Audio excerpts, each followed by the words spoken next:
Badan Pusat Statistik atau BPS merilis data terbaru ekspor dan impor Indonesia.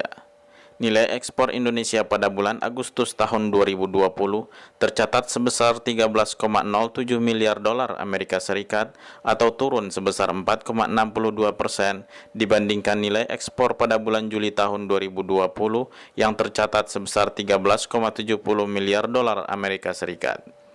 Sementara itu, nilai impor bulan Agustus tahun 2020 mencapai 10,74 miliar dolar Amerika Serikat, naik sebesar 2,65% dibandingkan nilai impor bulan Juli tahun 2020 yang tercatat sebesar 10,46 miliar dolar Amerika Serikat. Hal ini disampaikan oleh Kepala BPS Suharyanto dalam jumpa pers secara virtual pada hari Selasa, 15 September 2020. Agustus tahun 2020, total ekspor Indonesia adalah sebesar 13,07 miliar US dollar. Kalau kita bandingkan posisi ini dengan posisi pada bulan Juli 2020, berarti nilai ekspor Indonesia mengalami penurunan 4,62% dan bisa dilihat di sana ekspor yang turun adalah pada kedua komoditas. Untuk migasnya mengalami penurunan 9,94%, sementara untuk non-migasnya mengalami penurunan 4,35%. Untuk non-migas ini nanti saya akan highlight lebih dalam lagi di slide berikutnya. Yang membuat ekspor non-migasnya turun karena beberapa komoditas diantaranya adalah logam mulia, perhiasan dan permata, kemudian lemak dan minyak hewan nabati, bahan bakar dan mineral, besi dan baja, dan juga alas kaki. Total nilai ekspor bulan Agustus tahun 2020 yang sebesar 13,07 miliar ini, kalau kita bandingkan dengan posisi bulan Agustus tahun 2019 atau Y on Y, berarti ada penurunan sebesar 8,36%, dan penurunan ini terjadi karena ada penurunan ekspor non-migas maupun migas. Untuk non-migasnya turun 27,45%, untuk komoditas migasnya turun 7,16%. Berikutnya kita lihat perkembangan ekspor secara bulanan. Untuk posisi tahun 2020 digambarkan dengan garis yang berwarna merah. Jadi kita lihat pada bulan Agustus 2020, nilai ekspor kita adalah 13,07%, agak turun sedikit dibandingkan dengan posisi pada bulan Juli yang lalu. Jadi sesudah 2 kali ekspor kita mengalami kenaikan pada bulan Juni dan bulan Juli, pada bulan Agustus ini ekspor kita agak melandai, turun 4,62% dibandingkan posisi bulan Juli. Dan kalau kita bandingkan dengan posisi tahun-tahun sebelumnya, bulan Agustus tahun 2020 ini masih di bawah posisi Agustus tahun 2018 maupun tahun 2019. Menurut sektornya, kita bisa melihat bahwa untuk mantumannya semuanya berwarna merah, artinya mengalami pertumbuhan negatif. Di sana tadi sudah saya sampaikan untuk migasnya dia tumbuh negatif 9,94% mantumannya, sementara Y on Y-nya tuh mengalami penurunan 27,45%. Untuk pertanian pada bulan ini agak berbeda dengan 2 bulan sebelumnya, bahwa ekspor hasil pertanian pada bulan Agustus ini turun 2,37% dibandingkan bulan Juli 2020. Beberapa ekspor pertanian yang mengalami penurunan antara lain adalah tanaman obat, aromatik, dan rempah-rempah. Juga ekspor tembakau kita mengalami penurunan, ekspor kopi, mutiara hasil budidaya, dan juga ekspor kepiting. Itu yang menyebabkan pertanian mengalami pertumbuhan ekspor negatif 2,37%. Untuk industri pengolahan, ekspor pada bulan Agustus ini juga negatif, mantumannya 4,91%. Beberapa komoditas yang mengalami penurunan ekspor cukup dalam, untuk industri pengolahan ini antara lain adalah penurunan ekspor logam dasar mulia, minyak kelapa sawit, sepatu olahraga, dan satu lagi adalah kimia dasar organik yang bersumber dari minyak. Untuk pertambangan dan penggalian, mantumannya mengalami penurunan 0,28%, Y on Y-nya mengalami penurunan 24,78%. Untuk yang mantuman, dengan penurunan 0,28%, beberapa komoditas tambang yang turun cukup besar adalah batu bara. Karena tadi sudah saya sampaikan, harganya mantumannya juga turun, Y on Y-nya juga turun. Kemudian juga lignit dan juga biji besi. Pada bulan Agustus 2020 ini, struktur ekspor kita 95% masih didominasi oleh non-migas dengan catatan share dari ekspor industri pengolahan adalah 82,1%. Sekarang kita lihat berdasarkan HS 2 digitnya, ekspor mana saja yang mengalami kenaikan dan ekspor apa saja yang mengalami penurunan. Di sana bisa dilihat yang berwarna biru berarti ada kenaikan, yang berwarna orange menunjukkan penurunan. Yang mengalami peningkatan yang pertama adalah biji kerak dan abu logam yang tergolong di dalam HS26.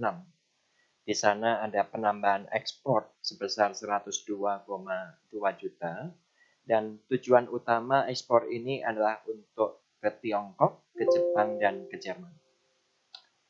Kemudian berikutnya, ekspor barang dari besi dan baja yang tergolong di dalam HS73 itu juga mengalami peningkatan 67,5 juta US dollar. Komoditas ini kita ekspor ke Inggris, Singapura, dan Amerika Serikat. Sementara untuk kendaraan dan bagiannya, ekspor utamanya kita tujukan ke Filipina, Vietnam, dan Thailand. Untuk timah dan barang dari timah, ekspor pada bulan Agustus ini juga masih mengalami peningkatan 33,9 juta. Itu tertuju ke Singapura, India, dan Korea Selatan. Dan yang terakhir adalah garam, belerang, dan batu dan semen, HS25. Itu ada penambahan ekspor 12,9 juta US dollar. Negara tujuan utamanya adalah Tiongkok, Bangladesh, dan Australia. Sebaliknya, yang berwarna oranye adalah menunjukkan penurunan ekspor. Di sana bisa dilihat yang terbesar terjadi untuk komoditas logam mulia, perhiasan, dan permata yang tergolong di dalam HS 71. Di sana penurunan ekspornya sebesar 169,6 juta dan negara tujuan ekspornya adalah Swiss, Singapura, dan Jepang.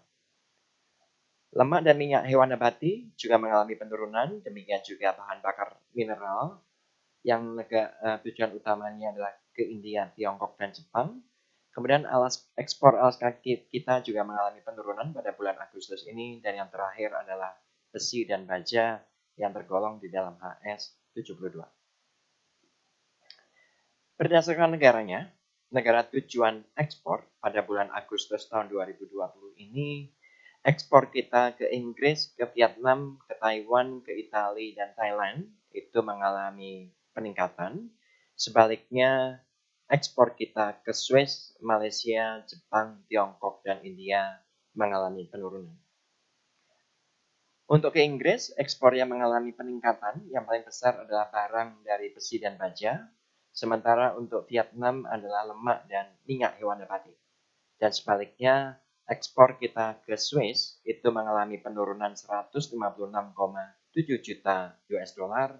Komoditas utamanya adalah logam mulia, perhiasan, dan permata. Sementara ekspor kita ke Malaysia yang mengalami penurunan adalah besi dan baja, bahan bakar mineral, lemak, dan minyak hewan nabati. Untuk detailnya nanti bisa dilihat di DRS-nya. Sekarang kalau kita kumulatifkan, pada posisi Januari sampai dengan Agustus tahun 2020, total ekspor Indonesia adalah sebesar 103,16 miliar US dollar. Kalau kita bandingkan dengan periode yang sama tahun yang lalu, berarti total ekspor Indonesia mengalami penurunan 6,51%. Jadi karena permintaan berbagai negara yang juga lemah, kemudian juga ada aktivitas ekonomi yang belum berjalan dengan normal menyebabkan total ekspor Indonesia secara kumulatif masih turun 6,51%, dengan catatan share dari ekspor migasnya tidak berubah, di mana 12,4%-nya berasal dari lemak dan minyak hewan nabati dan 11,99% itu berasal dari bahan bakar mineral. Kalau kita melihat struktur kumulatif ekspor ini menurut sektor, untuk migasnya kita mengalami penurunan 33,93%, industri pengolahan turun sedikit 1,18%, tambang agak curam 22,45%, karena selain permintaannya menurun juga harga batu bara yang saya sampaikan tadi turun cukup tajam. Secara kumulatif ekspor yang mengalami kenaikan hanya dari sektor pertanian yang mengalami kenaikan 8,59%.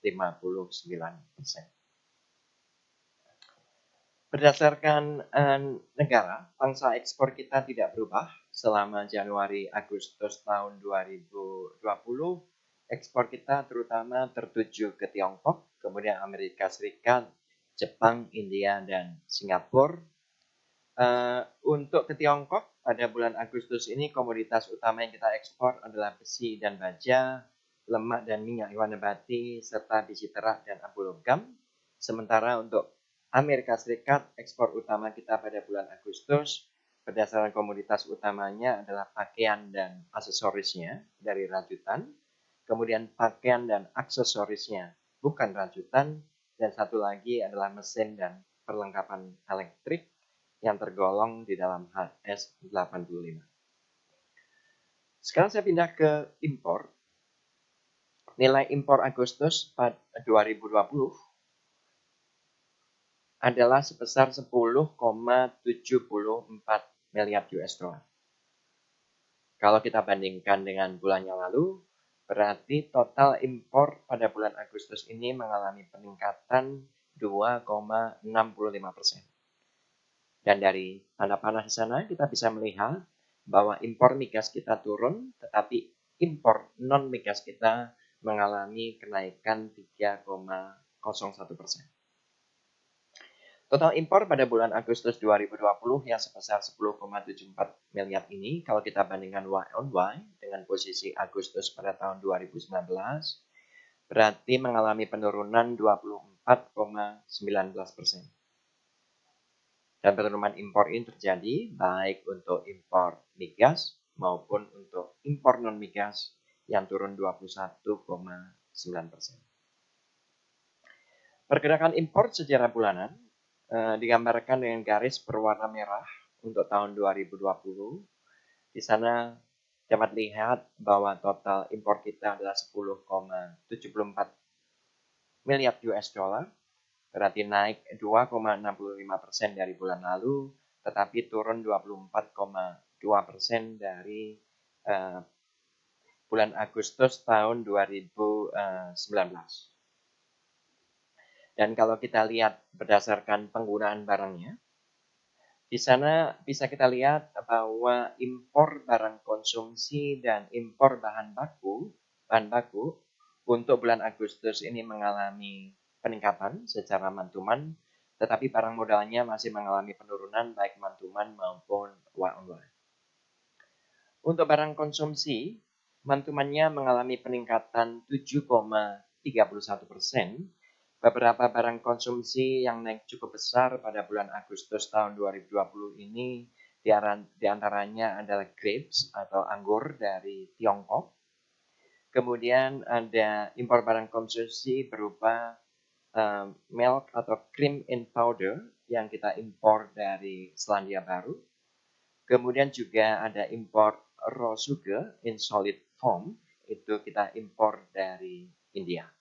Itu beberapa komoditas yang menyebabkan impor barang konsumsi pada bulan Agustus ini naik 7,31%. Meskipun kalau kita bandingkan Y on Y, impor barang konsumsinya masih turun 12,49%.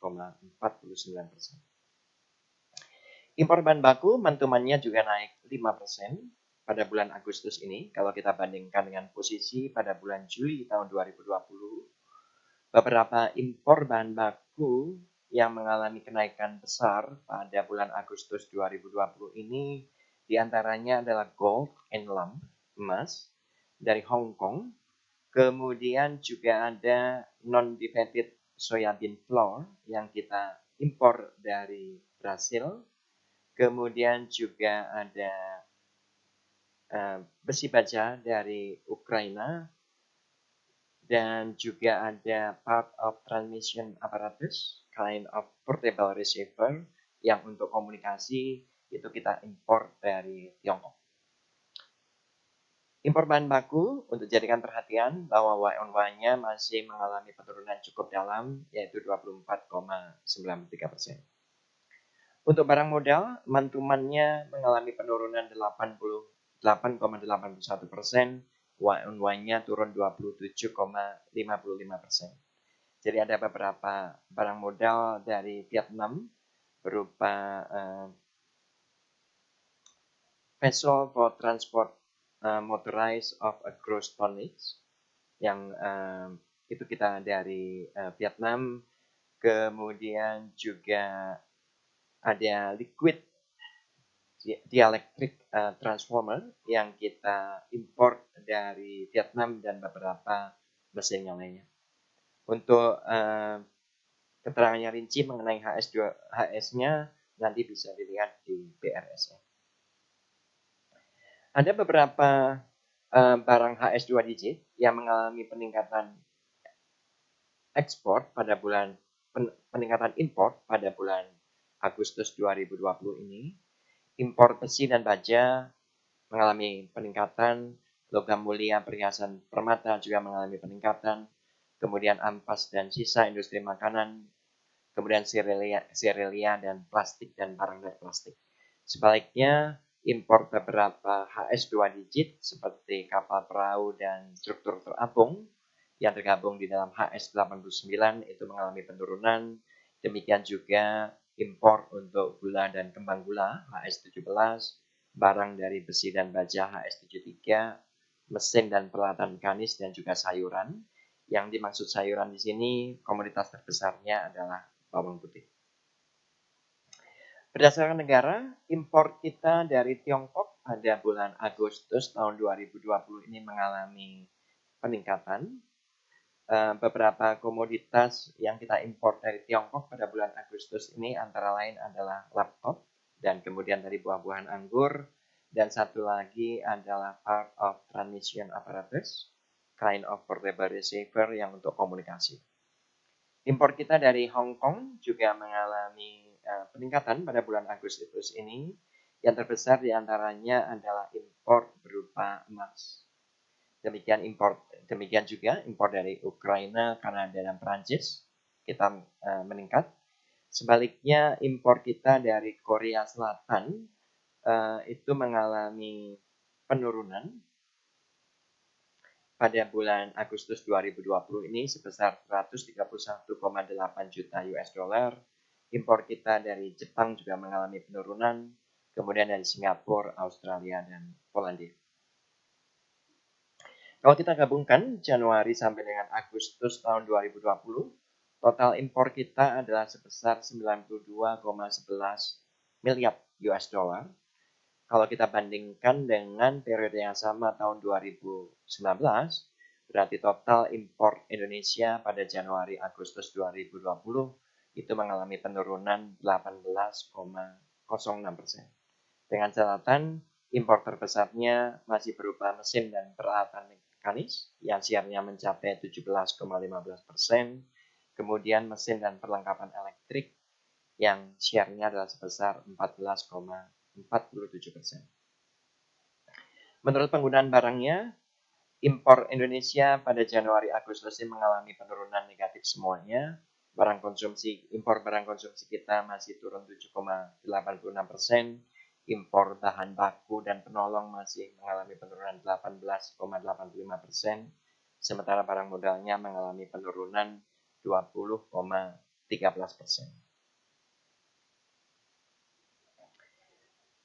Berdasarkan negara, pangsa impor kita tidak berubah.